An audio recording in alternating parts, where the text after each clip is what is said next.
différents niveaux de gamme peuvent se diviser sous 4 formes. Biens et services confondus. Tout d'abord, le bas de gamme. Le bas de gamme ne demande pas d'implication financière de la part du consommateur.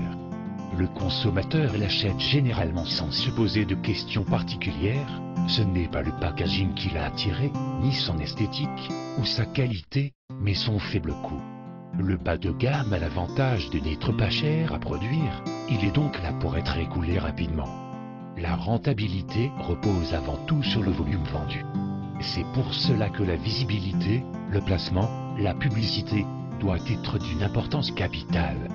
Il faut savoir que le consommateur l'achète souvent par utilité urgente ou par achat impulsif. Ensuite vient le moyen de gamme.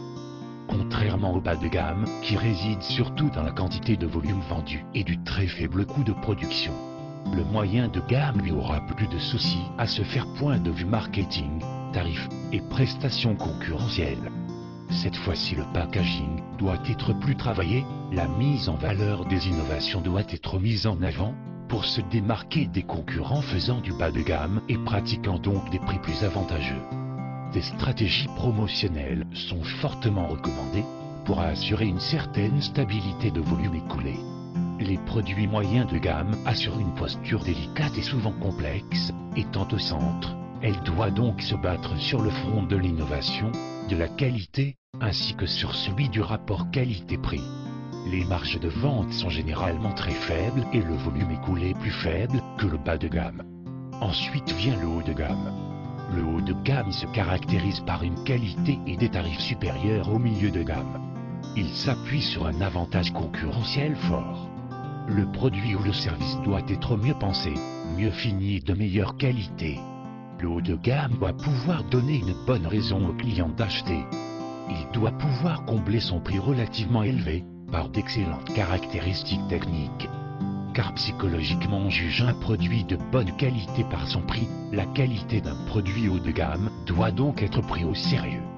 Car le client va passer du temps à accumuler des renseignements techniques, il veut être sûr et confiant de son achat.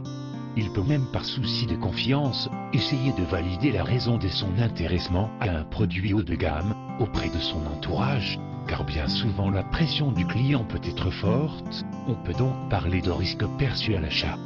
L'attente va être forte vis-à-vis de l'entreprise, le client verra beaucoup plus facilement chaque défaut.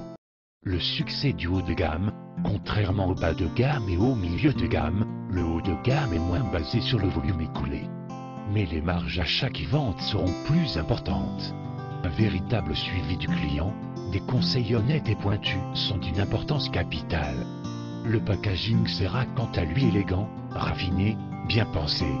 Il doit refléter le produit haut de gamme s'y trouvant dedans. La durée de vie du produit doit être importante. Si toutes les espérances du client s'avéraient comblées par le produit, le client deviendra un porte-parole positif de votre entreprise. Si ce n'est pas le cas, l'effet peut être extrêmement dévastateur et la frustration du client, ayant payé pour une prestation à la limite de la perfection, se transformera en véritable pub négatif de votre entreprise et ternira ainsi votre image de marque. Car pourquoi payer cher un produit si celui-ci n'est pas à la hauteur de son prix? Le client s'est investi dans cet achat, il doit donc en sortir comblé. La promotion marketing et la visibilité de votre entreprise sont certes importants mais beaucoup moins que dans les gammes précédentes, qui exigera un volume écoulé élevé et constant. Il ne faut jamais casser l'image d'un produit haut de gamme avec des promotions agressives. Cela cassera l'image difficilement accessible de votre produit et risquera d'écorcher l'image de votre entreprise et ainsi perdre son aspect qualitatif. Le plus difficile dans le haut de gamme est de rester à la pointe des innovations de son secteur d'activité. Il faut toujours, je dis bien toujours, faire progresser techniquement ses produits et services. Car le produit haut de gamme doit le rester. Pour finir, le luxe. Dans le luxe, le produit ou le service doit être irréprochable, le packaging se doit être parfait. Lorsqu'on achète du luxe, on achète un rêve, un statut, une atmosphère et des instants inoubliables, peu importe le prix. Le rapport qualité-prix n'a plus aucun sens dans cette gamme. L'homme a toujours eu des goûts de luxe. Motivé par le désir d'être unique, ou par la motivation de son appétit de consommateur perfectionniste. Car c'est ce que le client recherche, la perfection. Le produit doit être absolument irréprochable. Pour que la motivation d'auto-expression soit boostée au maximum, le service doit être parfait de bout en bout sans pour autant être envahissant. Le client n'a aucun effort à faire, il le met à bord. L'achat doit combler le consommateur d'émotions. C'est un positionnement extrêmement difficile, presque tout repose sur la réputation de l'entreprise. Peu importe le statut des travailleurs d'un domaine du luxe, chacun est formé pour accueillir le client dans les formes de l'entreprise. L'envers du décor doit rester invisible. Pour conclure, chaque domaine d'activité, chaque client, a sa propre conception et des moyens financiers divers. Il est très fortement recommandé de ne choisir qu'une seule gamme, voire deux gammes liées pour ne pas écorcher l'image de son entreprise et ainsi rester cohérent. N'oubliez jamais cela, chaque gamme a son code de l'honneur et ses caractéristiques.